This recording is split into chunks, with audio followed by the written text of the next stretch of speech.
Assalamualaikum warahmatullahi wabarakatuh. Bagaimana kabarnya semuanya? Semoga senantiasa semangat, sehat, dan juga Allah jaga semangatnya dalam menuntut ilmu. Hari ini kita akan membahas tentang prinsip ekonomi dan motif ekonomi. Oke, kita ke pengertiannya dulu. Dalam tindakan ekonomi, seseorang itu tidak lepas dari yang namanya prinsip dan motif. Prinsip adalah pengorbanan seminimum mungkin untuk mendapatkan hasil tertentu atau pengorbanan tertentu untuk mendapatkan hasil yang maksimal. Setiap kita dalam melakukan sebuah tindakan ya pasti ada hal yang dikorbankan. Nah, di sini dalam prinsip ekonomi ini berusaha untuk kita melakukan pengorbanan yang sedikit, tapi kita mendapatkan hasil yang maksimal. Di sini juga kita bisa melihat adanya efektivitas dan juga efisiensi. Berikutnya, motif ekonomi yaitu semua yang berhubungan dengan alasan, motivasi, atau dorongan dan kegiatan yang dilakukan individu ataupun organisasi maupun kelompok untuk melakukan suatu kegiatan ekonomi.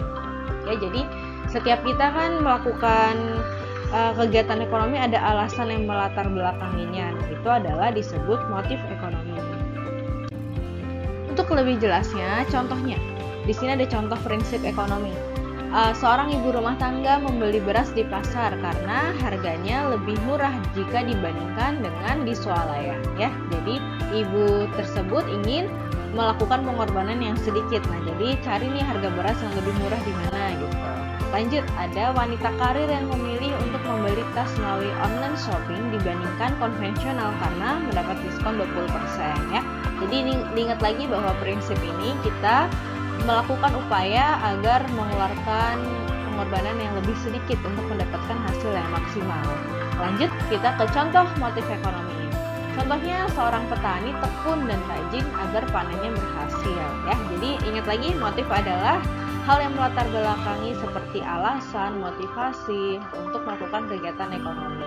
Lanjut, ada seorang pengusaha mempromosikan produknya dengan membuat iklan agar produknya laku. Nah, itu contohnya. Pun kalian juga nih, misalkan kalian sekarang lagi semangat untuk menabung gitu ya, menabung untuk nanti biaya kuliah misalkan, atau untuk modal usaha, atau membeli sesuatu. Nah, itu adalah contoh motif ekonomi.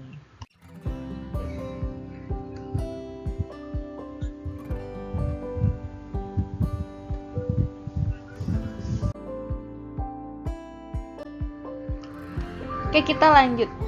Ada sebuah ciri tindakan ekonomi yang didorong oleh motif ekonomi dengan mendasarkan tindakannya berdasarkan prinsip ekonomi. Jadi kedua ini memang lekat gitu ya, tidak bisa dipisahkan. Yang pertama nih, selalu menentukan kebutuhan yang penting terlebih dahulu atau kebutuhan yang mendesak. Jadi kita urutkan, membuat urutan mana yang lebih penting, yang lebih dahulu bisa dipenuhi, mana yang lebih mendesak terlebih dahulu gitu. Lanjut, selalu berhemat, bertindak dengan prinsip pengeluaran biaya diikuti dengan hasil yang didapatkan. Ya, jadi kita berusaha enggak semua yang kita dapatkan gitu ya, pendapatan kita gunakan hanya untuk hal-hal yang tidak bermanfaat misalkan. Nah, di sini kita ikuti pengeluaran kita, ikuti juga dengan berapa hasil yang kita dapatkan gitu. Jangan sampai lebih besar pasak daripada tiangnya. Lanjut, bertindak dengan rasional dan ekonomis, menentukan kebutuhan melalui perencanaan yang matang. Nah, jadi ini teman-teman, setelah belajar ekonomi diharapkan bisa lebih bijak gitu ya, bijak dalam mengelola uangnya, bijak dalam memenuhi kebutuhannya gitu. Jangan mengedepankan keinginan, tapi dahulukan kebutuhannya. Seperti itu, menjadi seorang konsumen yang rasional, ekonomis dan juga bijak. Dan juga memikirkan masa depan gitu. Oke, sampai sini dulu pertemuan kita, singkat dulu saja ya, semoga bisa dipahami. Silahkan jika ada yang ingin ditanyakan boleh langsung tanyakan pada Miss Ayu. Sekian dari Miss, wassalamualaikum warahmatullahi wabarakatuh.